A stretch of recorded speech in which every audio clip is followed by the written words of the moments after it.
Un facteur qui fait interférence dans la préparation.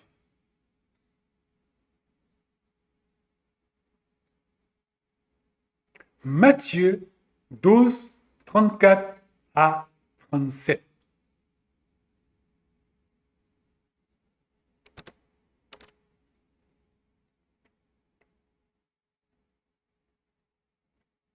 Oh, c'est Jésus qui parle.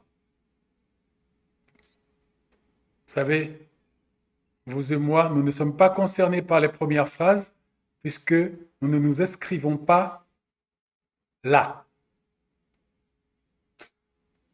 Les paroles sont dures. Il commence par cette parole que vous voyez comme moi. Bande de serpents.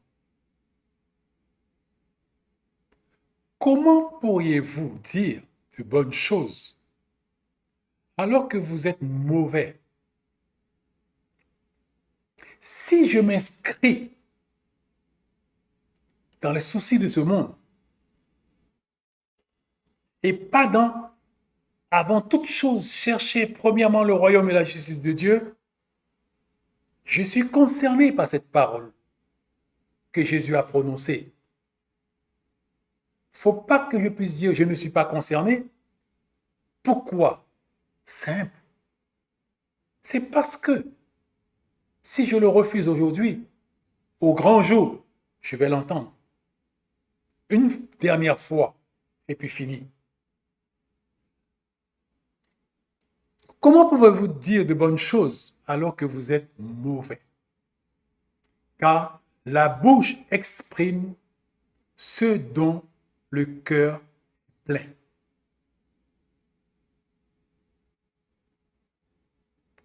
L'homme bon tire de bonnes choses de son bon trésor. L'homme mauvais tire de mauvaises choses de son mauvais trésor. Je vous le déclare, au jour du jugement, les hommes auront à rendre compte de toute parole inutile qu'ils auront proférée. J'ai besoin de convertir ma bouche.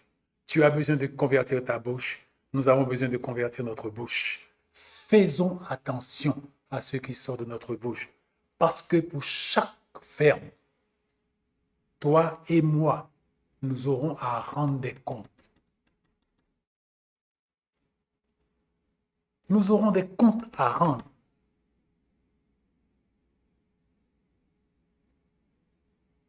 Et pourquoi j'aurais à rendre des comptes? Il l'a dit, mais la bouche s'exprime de ce dont le cœur est rempli. La bouche s'exprime de ce dont le cœur est rempli.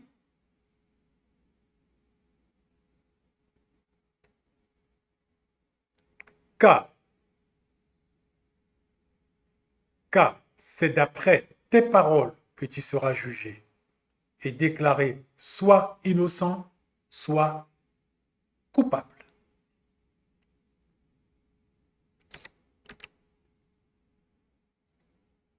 Ce qui peut faire interférence dans ma préparation est le type de fruit que je porte, car ma bouche exprimera ce qui remplit mon cœur.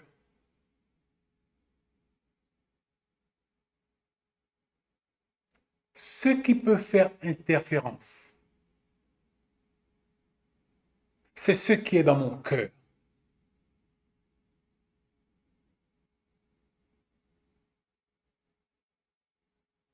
N'oubliez pas, toi et moi, nous pouvons décider qu'est-ce qui doit être notre trésor. Et notre cœur va se remplir, de ça.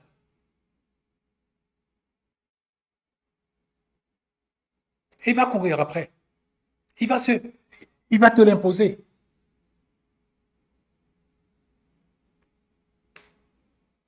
et interférence dans ma préparation.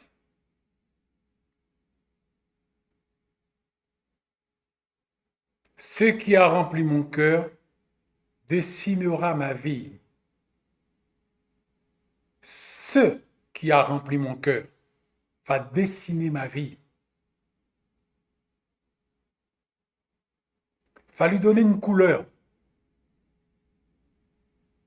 Va lui donner un aspect. Va lui donner une forme. En fonction de cette forme, je pourrais passer ou ne pas passer dans le couloir qui doit m'amener à la sécurité que Dieu veut pour nous.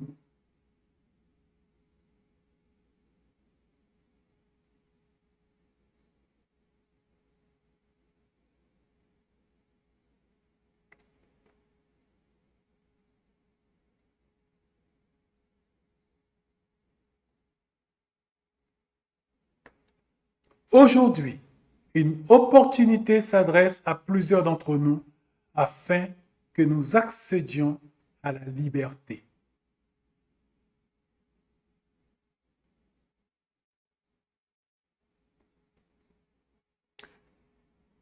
Beaucoup d'entre nous, aujourd'hui, nous avons une opportunité donnée par Dieu qui va nous permettre d'accéder à la liberté par rapport à notre cœur, par rapport à nos positionnements, par rapport à beaucoup de choses. Parce que parfois, nous ne connaissons pas la cause de certaines choses. Et même certains choix que nous allons faire ont des causes. Plusieurs d'entre nous sont liés avec une puissance qui ose se qualifier de puissance douce. Plusieurs d'entre nous sommes liés, mais quand je dis liés, liés, avec une puissance qui ose se qualifier lui-même de puissance douce, puisqu'il ne s'exprime pas de manière exponentielle. Il ne s'exprime pas de manière exponentielle, avec virulence, avec véhémence. Mes sœurs séductrices,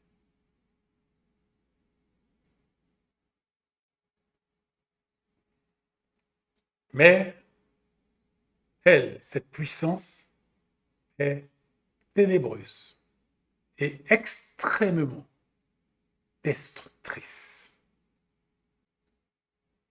De ses victimes,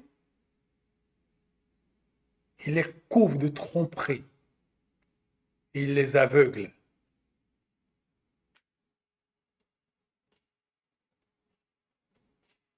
Ma bouche révélera toujours ce que mon cœur est. Ma bouche n'a pas le choix. Ma bouche est une exécutrice. Elle exécute les ordres qu'elle reçoit. Ne pas permettre à ma bouche de révéler ce qui est dans mon cœur. Ceci s'appelle l'hypocrisie. C'est-à-dire l'art de tromper, l'art de duper, faire croire à une personne que quelque chose est blanche alors que la chose elle est noire. C'est ça l'hypocrisie. L'expression de l'hypocrisie. C'est l'art de tromper.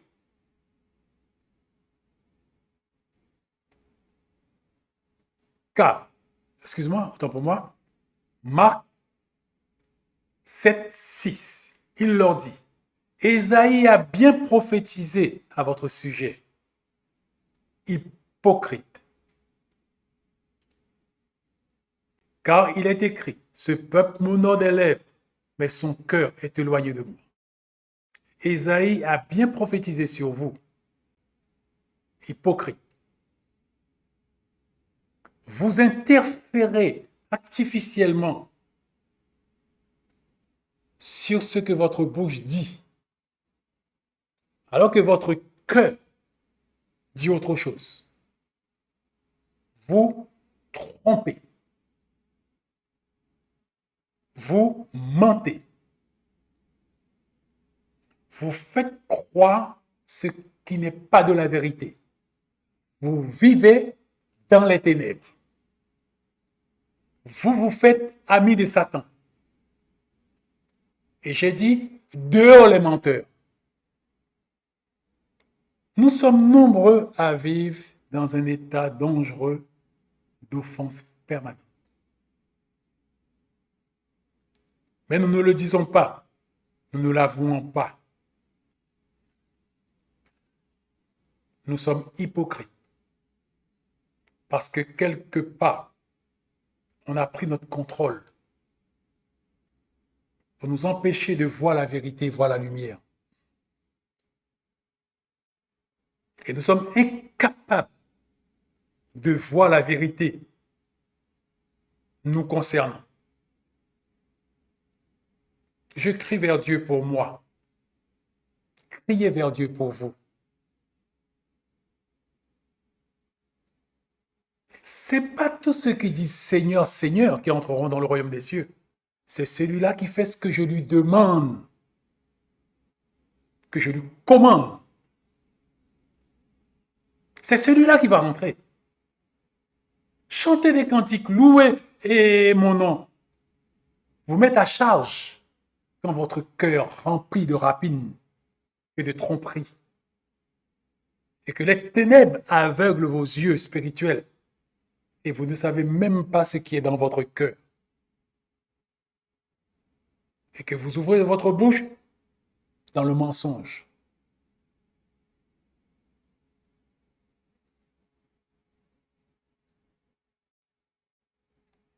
Une solution urgente doit être apportée à notre situation. Nous sommes nombreux à vivre dans un état dangereux d'offense permanente. Une solution urgente doit être apportée à notre situation.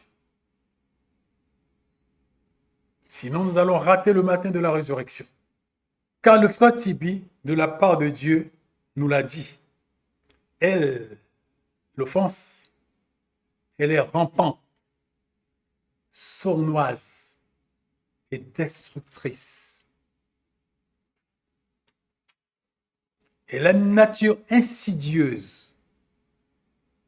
Et l'art de tromper, il connaît.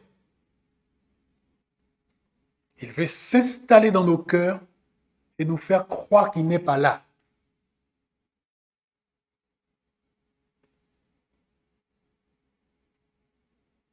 Pour nous conduire là où il ne faut pas. Car une fois qu'une porte est ouverte et que notre ennemi s'installe, il va disposer de nous. Et il va nous amener là où il veut. Le frère Tibi a appris à ses dépens l'ampleur de l'œuvre de l'offense dans l'Église. Quand le bâtiment s'est effondré, il a fait face à ce qu'il connaissait. Le peuple qu'il aimait, pour lequel il était prêt à mourir, fait tout pour l'éliminer. Et ils vont loin, jusqu'à pactiser avec les plus hauts principautés des ténèbres pour utiliser des armes inconnues dans ce monde, pour les introduire dans ce monde, pour attaquer, pour le détruire. Quand il s'est rendu compte de cela, il a dû faire face à l'offense pour nous enseigner. 118 personnes sont mortes pour que toi et moi, nous soyons enseignés sur le danger de l'offense. Nous allons toucher à l'aspect de l'offense la plus odieuse et la plus insidieuse aujourd'hui avec la grâce de Dieu.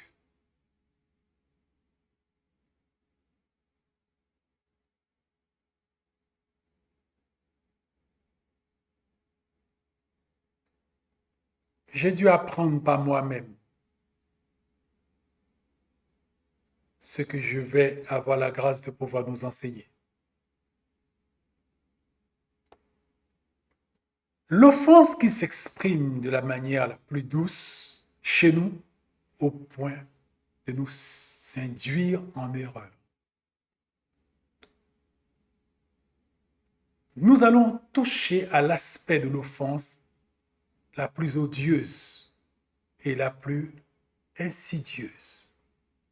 L'offense qui s'exprime de la manière la plus douce chez nous, au point de nous induire en erreur.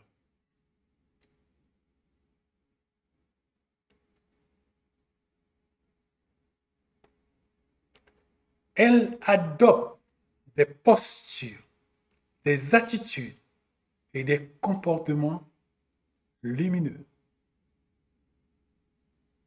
empreints de sagesse, de bon sens et de sincérité.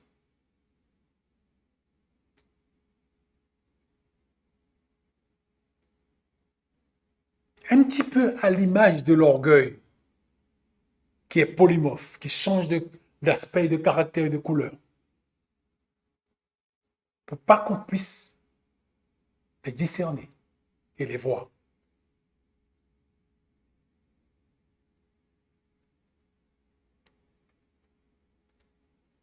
Si la grâce ne nous est pas donnée, nous pourrions qualifier ceci. Notre posture due à l'offense auquel nous sommes victimes, nous pouvons qualifier ceci de sage attitude.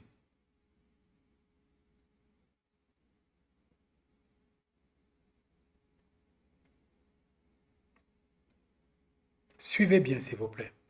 Nous allons toucher à l'aspect de l'offense la plus odieuse et la plus insidieuse. L'offense qui s'exprime de la manière la plus douce, entre guillemets, chez nous, au point de nous induire en erreur.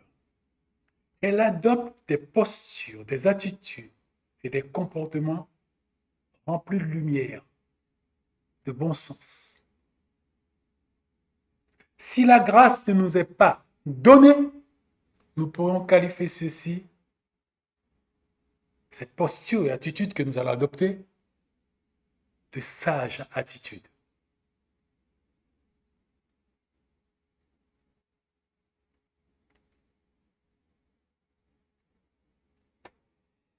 Pour pouvoir reconnaître un chrétien sous ce type d'offense, reconnaissons celui qui n'est pas offensé. Pour que nous puissions essayer de mettre la main sur un chrétien qui est sous ce type d'offense dont nous parlons, nous allons essayer de voir, de pouvoir reconnaître un chrétien qui n'est pas sous ce type d'offense.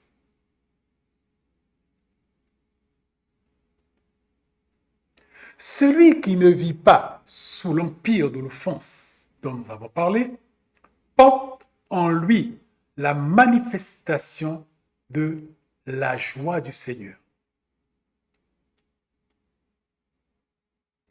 La joie du Seigneur est dans son cœur. Il l'exprime. Je ne parle pas de la joie de ce monde. La joie de ce monde est liée à quelque chose que j'ai. Voiture, maison, argent, et nouvelles, et autres, etc., etc. Ça nous apporte, et Tibi disait happiness. Je ne parle pas de happiness. Je parle de la joie. Celui qui, quand tu es assis, tu fais rien, est débordant dans ton cœur, te pousse à te lever et à danser. C'est ce que je parle, la joie du Seigneur, qui n'a pas de cause. Tu peux être en train de souffrir, en train de pleurer. Tu peux être dans quel que soit le posture naturel dans lequel tu peux te trouver. Cette joie sera toujours dans ton cœur. Il cohabite avec l'affliction du moment. Sans problème. Ah, celui qui ne vit pas sous l'empire de l'offense porte en lui la manifestation de la joie du Seigneur. En tout temps, cette joie devient l'objet de sa force. Pour interagir, pour agir, pour faire quoi que ce soit, cette joie-là est en lui et lui produit la force du Seigneur. N'est-il pas écrit que la joie du Seigneur est votre force? C'est de ce qu'on parle. Dans la vie, pour que la balance se fasse, il nous faut un vis-à-vis, un contrepoids. Quasi-majorité d'entre nous, le rôle qu'ils jouent crée l'offense, la balance, la nécessité qui est un vis-à-vis, une balance. Quand Dieu doit jouer ce rôle dans la quasi-majorité d'entre nous, ceci produit et crée l'offense. Et cette offense-là est feutrée, est insidieuse, est terrible. Cette offense est discrète et ténace, car invisible et difficilement détectable. Ce que je vous ai dit, nous allons nous pencher sur l'aspect la plus insidieuse, la plus dangereuse de l'offense.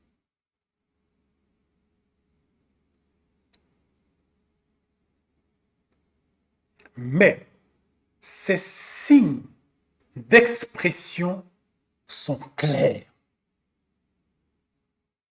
Mais s'il peut se cacher, s'il peut s'obstruer, mais les signes d'expression de cette offense sont clairs.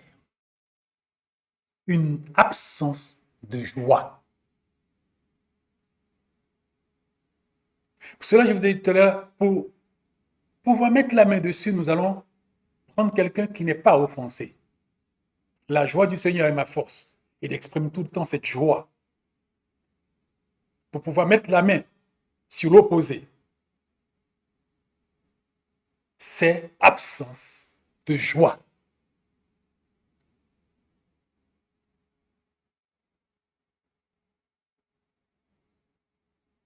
Qui pousse la personne concernée à toujours être inassouvi et à la recherche de ce qu'il ne faut pas.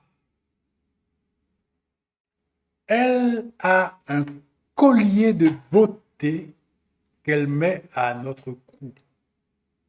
Et ces perles s'appellent. Vous savez, cette offense-là, il est rempli d'humour noir. Parce que pour nous embellir, il met à notre cou un joli collier de perles. Et bien sûr, c'est ce qui nous permet de pouvoir déceler sa présence. Et son œuvre macabre qu'il est en train d'accomplir en nous d'une manière insidieuse. Premièrement, la première perle s'appelle frustration. On est toujours frustré de la vie. On est frustré de la vie, frustré de l'existence, frustré de ce que la vie nous amène. Frustré à gauche, frustré à droite, frustré devant, frustré derrière. On est un éternel frustré. On vit dans la frustration continuelle.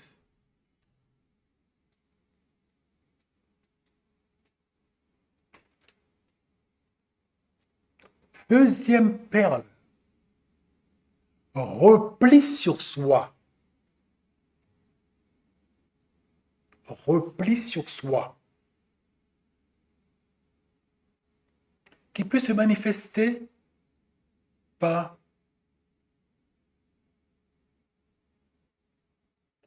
on a envie d'interagir avec personne. On a envie d'échanger avec personne.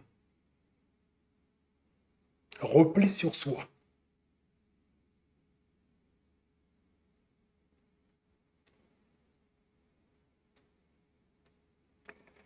L'isolation. On s'isole.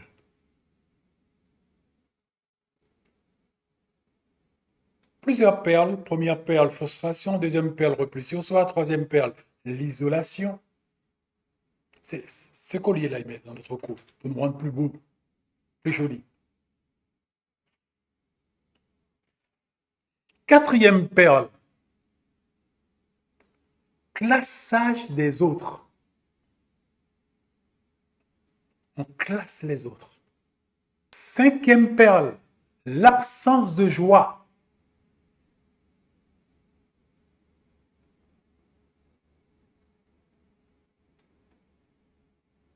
Sixième perle, une colère contenue. Notre cœur a une colère contenue. On a toujours une colère qu'on contient dans notre cœur, qui rend bien sûr. Quand nous venons, l'atmosphère n'est pas agréable.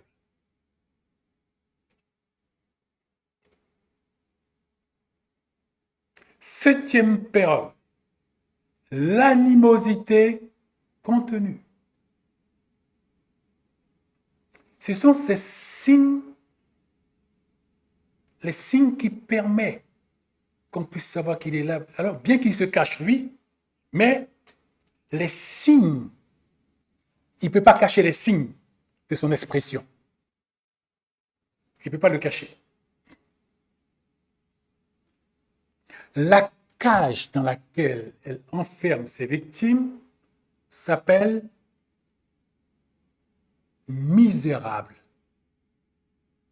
Cela rend notre vie misérable et nous conduit à des décisions opposées, qui nous conduit à des attitudes, à des comportements opposés à ce que Dieu veut.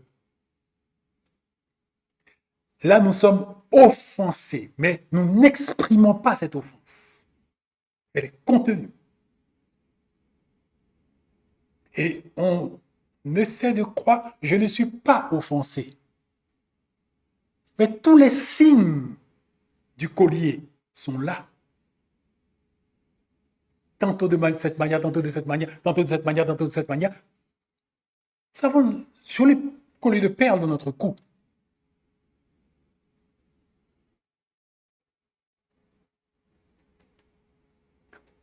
Impossible de participer au matin de la résurrection avec un tel collier à notre cou.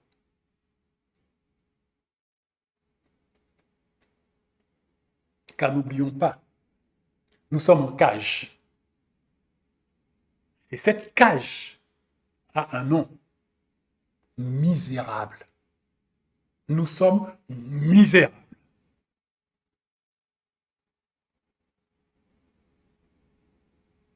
Amers, aigres, inconsommables, désagréables. Pour ne pas dire bien souvent détestables.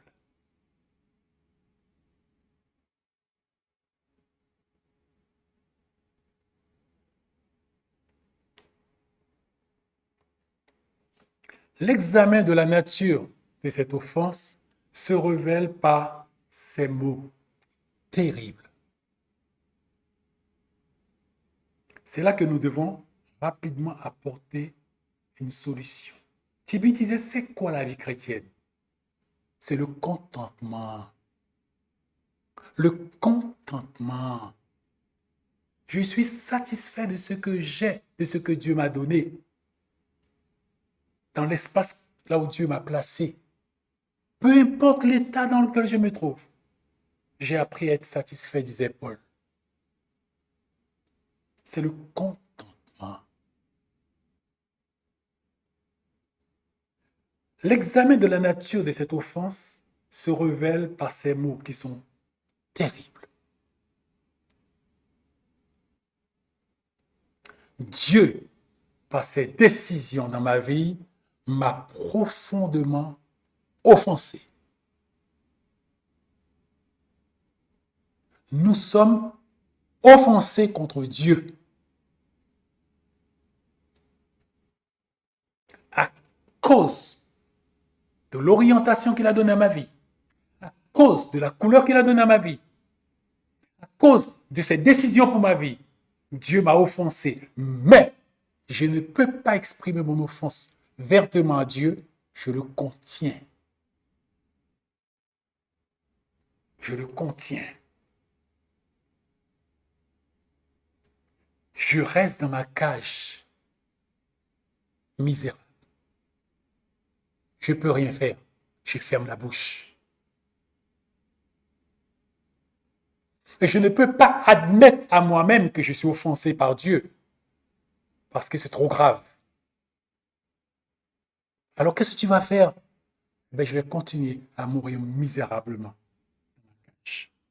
Mais le jour du matin de la résurrection, comment tu vas faire? Ah, je n'y avais pas pensé. Là, il faut penser.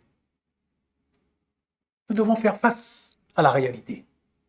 Celui qui veut venir après moi, il doit renoncer à son père, sa mère, ses frères, ses sœurs, même à sa propre vie. Sinon, il ne peut pas être mon disciple.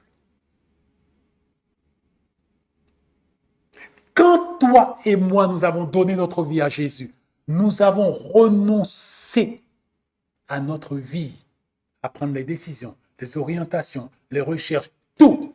C'est pour cela que nous développons une relation avec Jésus et nous allons lui demander qu'est-ce que tu as prévu pour ma vie?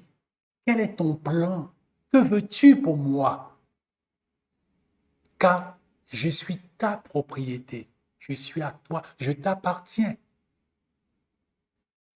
Parle, ton serviteur écoute et exécute.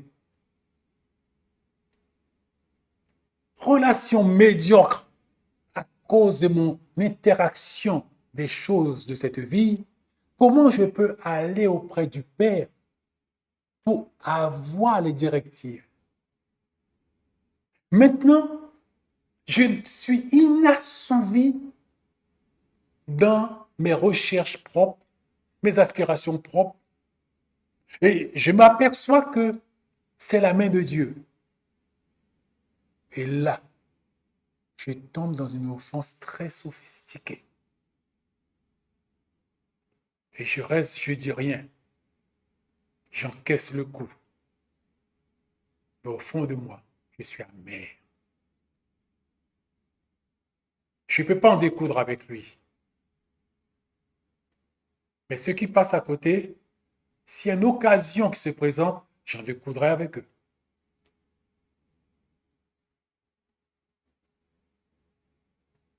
Le frère Tibi a dû subir la mort sous ses bras de 118 personnes pour qu'il puisse recevoir la révélation, la pleine révélation de la destruction que faisait l'offense dans la vie de l'Église.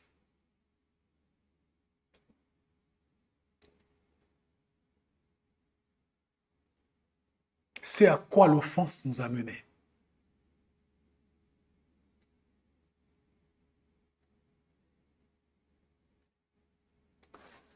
Et il disait que tu ne peux pas fonctionner proprement dans ta vie si tu es offensé. Et voilà qui se révèle la quasi-totalité d'entre nous. Nous sommes offensés par Dieu parce que nous n'avons pas compris c'était quoi l'engagement vis-à-vis de Jésus. Nous n'avons pas compris c'était quoi la conversion à Jésus. Nous n'avons pas compris c'était quoi se donner à Jésus. C'était renoncer à nous-mêmes. Perdre toute prérogative sur notre propre vie au profit de Jésus qui décide maintenant. Et puisque nous avons gardé la main, quand Jésus veut prendre des décisions pour sa propriété que nous sommes, qu'est-ce que nous faisons? Nous sommes offensés.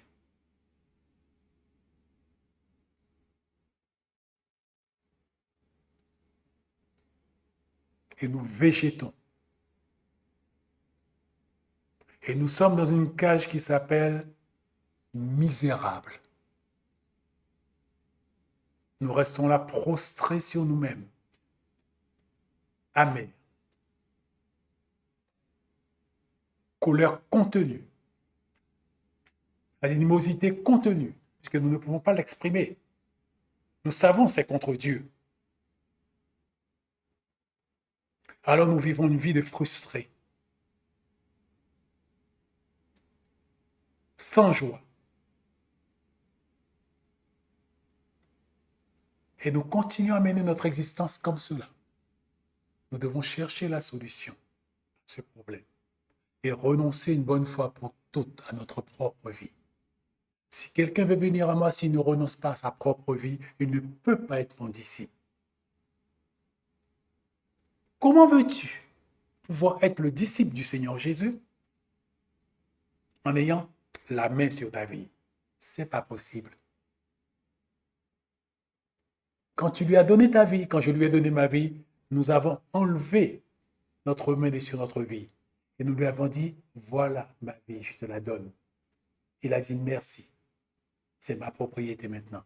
Tu es à moi. Je fais ce que je veux avec toi. Quand je veux. Où je veux. Tu es maintenant mon esclave. Ma propriété. Et j'ai décidé de te préparer pour que tu sois avec moi. J'ai décidé de prendre la décision de te mettre à niveau, de faire les mises à jour pour te donner un bonheur incompréhensible. Mais pendant que tu es là, tu vas me suivre avec ta croix en renonçant à toi chaque jour. Est-ce que tu es prêt? Quand toi et moi, nous avons dit oui au salut, c'est à ça à quoi nous avons dit oui.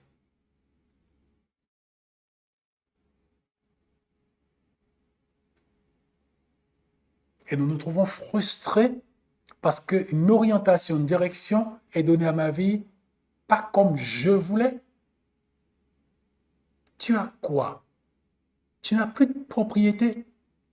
Tu l'as donné à Jésus, qui t'a dit, je suis fidèle, je m'en occuperai, j'en ferai une perle.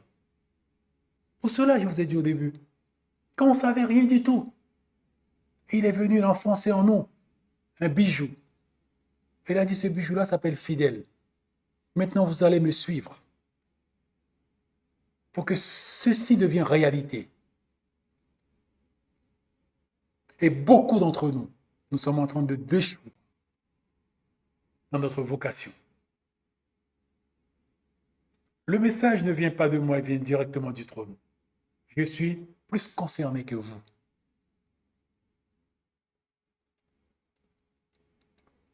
Prenez ce message, écoutons-le, réécoutons-le, écoutons-le, réécoutons-le, s'il vous plaît. Que Dieu nous bénisse tous. Que sa grâce soit avec nous.